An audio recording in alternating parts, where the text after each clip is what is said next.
تو میرے بھائیوں یہ رب کا فارمولہ ہے،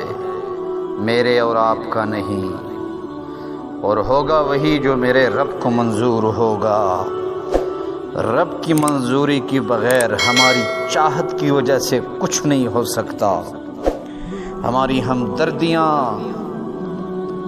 ہو سکتی ہیں کسی کے ساتھ، لیکن کسی کے لیے جنت دوزخ کا فیصلہ اللہ نے فرما دیا کہ ایمان کے بغیر جنت میں کوئی جا نہیں سکتا۔ اگر ایمان کے بغیر کوئی جنت میں جا سکتا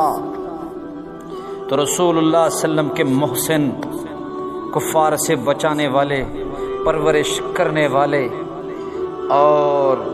ساری دنیا سے محمد مصطفیٰ صلی اللہ علیہ وسلم کے لیے جنگ لڑنے والے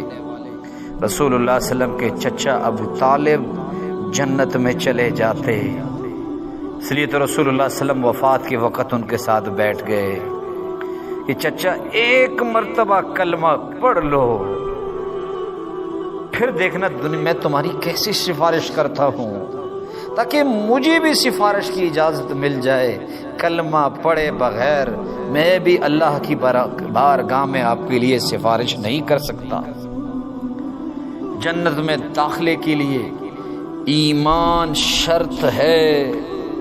کسی غیر مسلم سے ہمدردی اور چیز ہے، اس کے قتل پہ افسردہ ہونا اور چیز ہے، اس کی جوان موت پر غمزدہ ہونا اور بات ہے، لیکن اس کے لیے یہ کہنا کہ یہ جنت میں جائے گا، یہ میری رب کی منشا نہیں، یہ میرے رب کا طریقہ نہیں۔ اگر کوئی جنت میں بغیر کلمہ پڑھے جا سکتا تو رسول اللہ کے محسن ابو طالب جا سکتے، لیکن اللہ کے رسول فرماتے ہیں انہیں بھی جہنم میں سزا ہوگی، وہ بھی جنت نہیں جا سکتے۔